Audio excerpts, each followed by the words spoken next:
जय श्री राम दोस्तों, स्वागत है आप सभी का सनातन धर्म यात्रा में। दोस्तों, पिछले वीडियो में आपने मनुस्मृति के 7वें अध्याय के 80 श्लोकों को सुना और समझा। अब आइए चलते हैं मनुस्मृति के 7वें अध्याय के 81वें श्लोक से लेकर 90वें श्लोक तक और आज इन श्लोकों को सुनने और समझने का प्रयास करेंगे। तो आइए सबसे पहले देखते हैं 81वां श्लोक। इसमें लिखा है विविध विभागाध्यक्षों की नियुक्ति। इसमें लिखा है अध्यक्षान्वीन विद्यान कुर्यात् तत्र तत्र विपश्यतः तेषु सर्वाणि वीक्षिरण्णाम कार्याणि कुर्वताम। अर्थात राजा विविधान अनेक विपश्यता अध्यक्षान मेधावी प्रतिभाशाली योग्य विद्वान अध्यक्षों को तत्र तत्र आवश्यकता अनुसार विभिन्न विभागों में कुर्यात् नियुक्त करे। वे विभागाध्यक्ष अश्य इस राजा के द्वारा नियुक्त सर्वाणि अन्य सब कार्याणि कुर्वताम अपने अधीन कार्य करने वाले निर्णाम कर्मचारी लोगों का अवेक्षिरन निरीक्षण किया करें। उस राज्य कर्म में विविध प्रकार के अध्यक्षों का सभा नियत करे।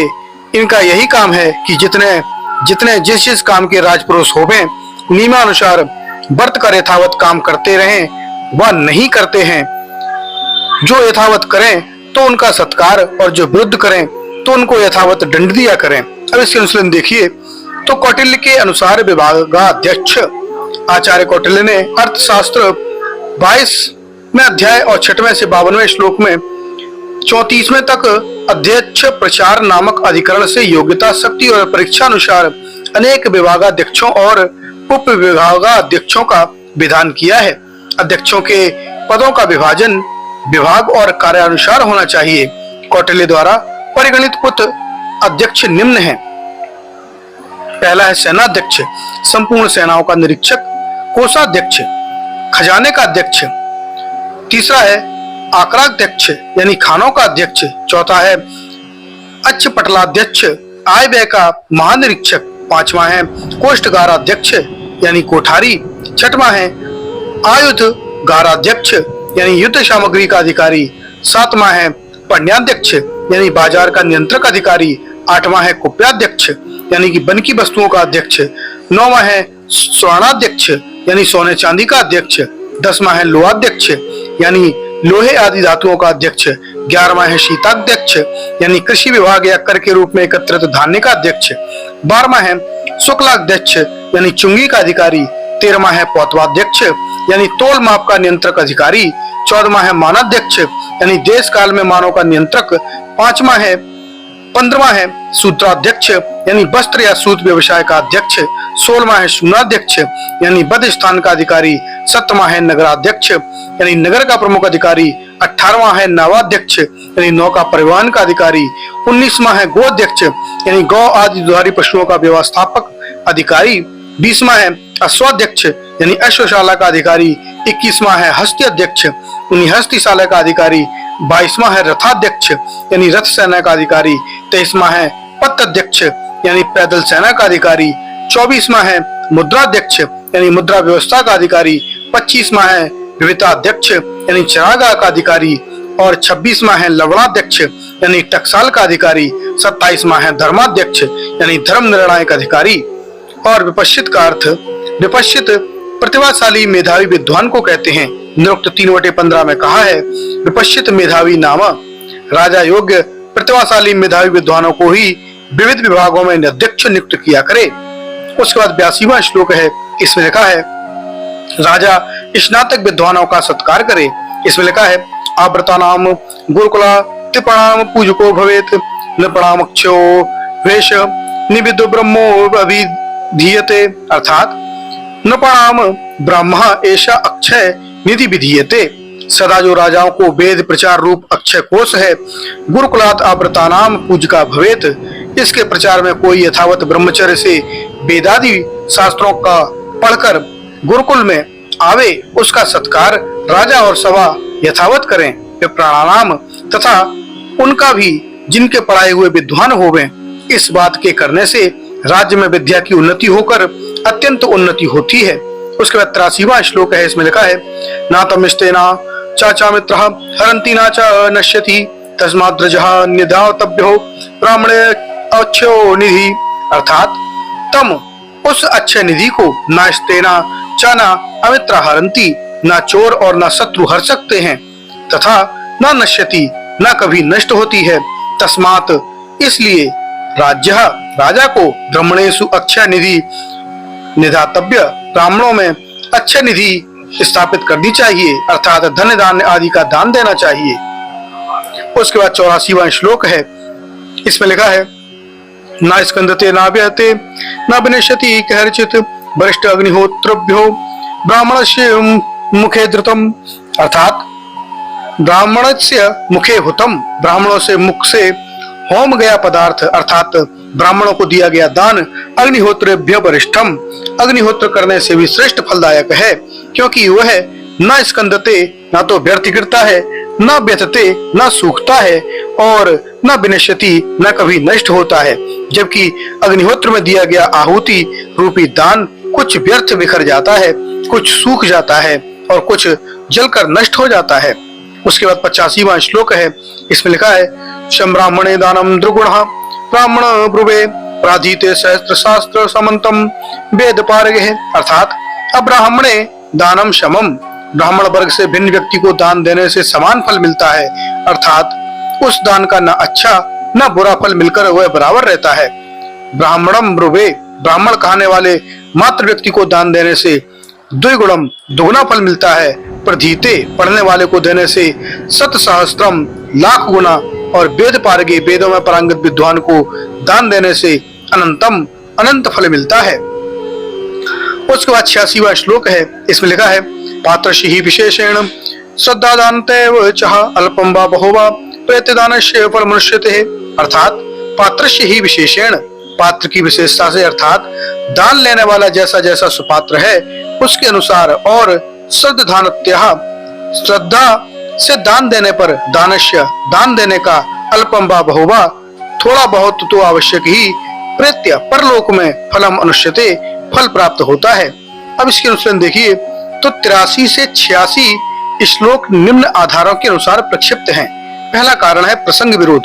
82वें श्लोक में राजा के द्वारा गुरुकुल से आए स्नातकों का सत्कार करने का निर्देश है, दान का नहीं, अतः उसके साथ जोड़कर ब्राह्मणों को दान देने और उसकी महिमा का वर्णन करने का प्रसंग असंगत है।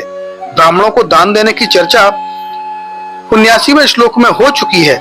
यदि उस संबंध में रचयिता को कुछ और कहना अभीष्ट होता तो वे उसी श्लोक के बाद या उसके साथ ही इन बातों का वर्णन करते, किंतु ऐसा न करके अगले श्लोकों से भिन्न बातों की चर्चा शुरू की है, जो यह संकेत देती है कि मनु को दान के विषय में जो कहना था वह 79वें श्लोक में पूर्ण कर दिया। एक प्रसंग के पूर्ण होने के बाद ही कुछ ही अंतर पर पुनः उसे प्रारंभ करना प्रसंग विरुद्ध है। इस आधार पर ये श्लोक प्रक्षिप्त हैं। दूसरा कारण है अंतर विरोध। 83 से 84 श्लोकों में अग्निहोत्र से भी बढ़कर ब्राह्मणों को दान देने की महिमा कही है। यह मान्यता मनु के विरुद्ध है, यतोहि मनु के मंत्र में दान देने से बढ़कर अग्निहोत्र है, क्योंकि उससे यह शरीर ब्रह्म प्राप्ति के योग्य बनता है। दान को उतना अनिवार्य और आवश्यक नहीं माना है जितना स्थान स्थान पर अग्निहोत्र करने को सबके लिए अनिवार्य और आवश्यक माना है।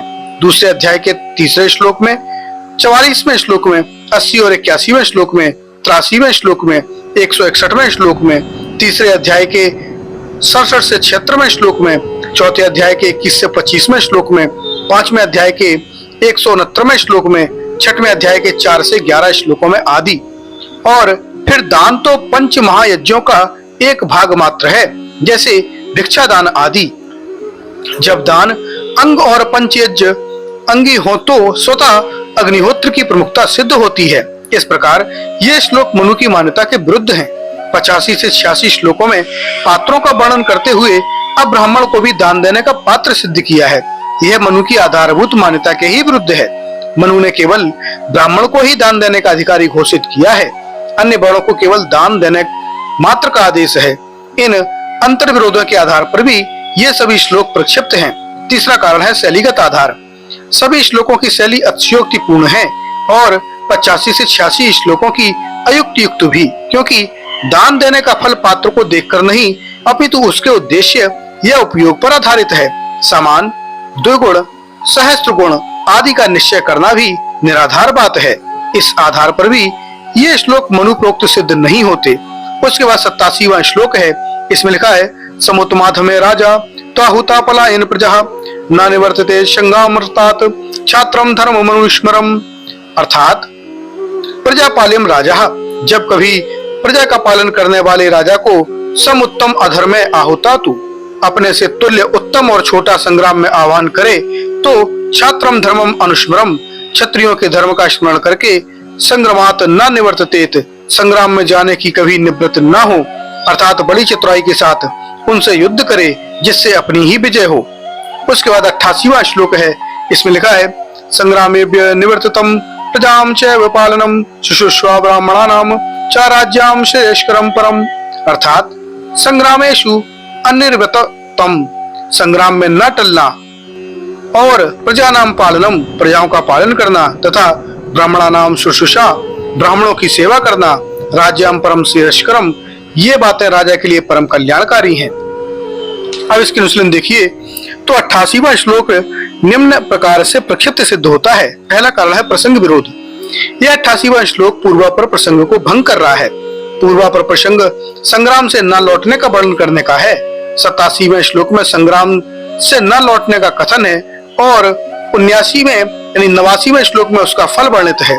दूसरे शब्दों में 87वें श्लोक में परांग मुख न होने का कथन है, 89वें श्लोक में अपरांग मुख रहने का फल कथन है। इस प्रकार 27वें श्लोक का 89वां श्लोक अर्थवाद रूप है, अतः ये परस्पर संबद्ध भी है। बीच में इस श्लोक ने उस संबद्धता को भंग कर दिया है और राजा के परम श्रेयस्कर कर्तव्यों का पूर्वापर प्रसंग विरुद्ध वर्णन किया है। कोई यह कहे कि संग्रामेषु अनिर्वर्तितम इसी प्रसंग से संबद्ध है तो भी ये मान्य नहीं, क्योंकि 87वें और 89वें श्लोकों में इसी बात का तो वर्णन है। इस प्रकार प्रसंग विरुद्ध होने से यह प्रक्षिप्त है। दूसरा कारण है अंतर विरोध। इसमें राजा के श्रेष्ठकर कर्मों का वर्णन करते हुए ब्राह्मणों की सेवा भी राजाओं का एक मुख्य कर्म माना है। पहले अध्याय के 87वें 7वें अध्याय के 144वें श्लोकों के अनुसार क्षत्रिय धर्म के अनुसार प्रजाओं का पालन करना ही क्षत्रिय का मुख्य धर्म है, वही उसके लिए श्रेष्ठकर है। ब्राह्मणों की सेवा क्षत्रियों के लिए कोई अतिरिक्त कर्तव्य नहीं है, अतः यह कथन मनुसम्मत सिद्ध नहीं होता। उसके बाद 89वां श्लोक है, इसमें लिखा है अहवेशु मिथ्योन्यम जिंगाशंतो महीचिता युद्धमान्यम परम शक्त्यः स्वर्गयान्तु परांगमुखा। अर्थात अहवेशु जो संग्रामों में अन्यम अन्यम जिंघाशंता एक दूसरे को हनन करने की इच्छा करते हुए महिक्षिता राजा लोग परम शक्त्या अपरांग मुखा जितना सामर्थ्य हो बिना डरे पीठ न दिखा युद्ध माना युद्ध करते हैं, वे स्वर्गयांती सुख को प्राप्त करते हैं। इससे विमुख कभी ना तो किंतु कभी कभी शत्रु को जीतने के लिए उनके सामने छिप जाना उचित है, क्योंकि जिस प्रकार से शत्रु को जीत सके वैसा काम करें। जैसे सिंह क्रोधाग्नि में सामने आकर शस्त्राग्नि में शीघ्र भस्म हो जाता है, वैसे मूर्खता से नष्ट भ्रष्ट न हो जावे। उसके बाद 90वां श्लोक है, इसमें लिखा है ना कूटरा युद्ध न्याधुमानो रणे रूपम ना करणी भिनापि दिग्ध ना तुझ लिजित जने। अर्थात रणे रिपुनः युद्धमाना, युद्ध में शत्रुओं को मारते हुए राजा कूटे आयुध है, धोखा युक्त शास्त्र शस्त्रों से जैसे बाहर लकड़ी दिखती हो और अंदर विषैला लोहा आदि का शस्त्र छिपा हो, कर्ण भी कर्णी के आकार के बाणों से जो आगे से नुकीले और मध्य में चौड़े होने के कारण शरीर में लगने के बाद निकलते नहीं, दिग्ध है विष भूषे बाणों से अग्निज्वलित तेजने अपी, और जिनका फलक अग्नि में तप रहा हो, अर्थात तपते बाणों से भी न हन्यात न मारें। तो इसके अनुशीलन देखिए 90वां श्लोक प्रक्षिप्त है। पहला कारण है प्रसंग विरुद्ध। यहाँ प्रस्तुत पूर्वापर प्रसंग किन किन व्यक्तियों को परस्पर युद्ध करते समय नहीं मारना चाहिए इससे संबद्ध है, किन्हीं हथियारों से न मारने का प्रसंग नहीं, अतः बीच में हथियारों से न मारने का कथन पूर्वापर प्रसंग विरुद्ध है, अतः प्रक्षिप्त है। तो दोस्तों ये जानकारी आपको कैसी लगी कृपया कमेंट बॉक्स में अवश्य बताइए। बने रहिए सनातन धर्म यात्रा के साथ और लेते रहिए रोचक एवं धार्मिक जानकारियां प्रमाणों के साथ। धन्यवाद। जय श्री राम।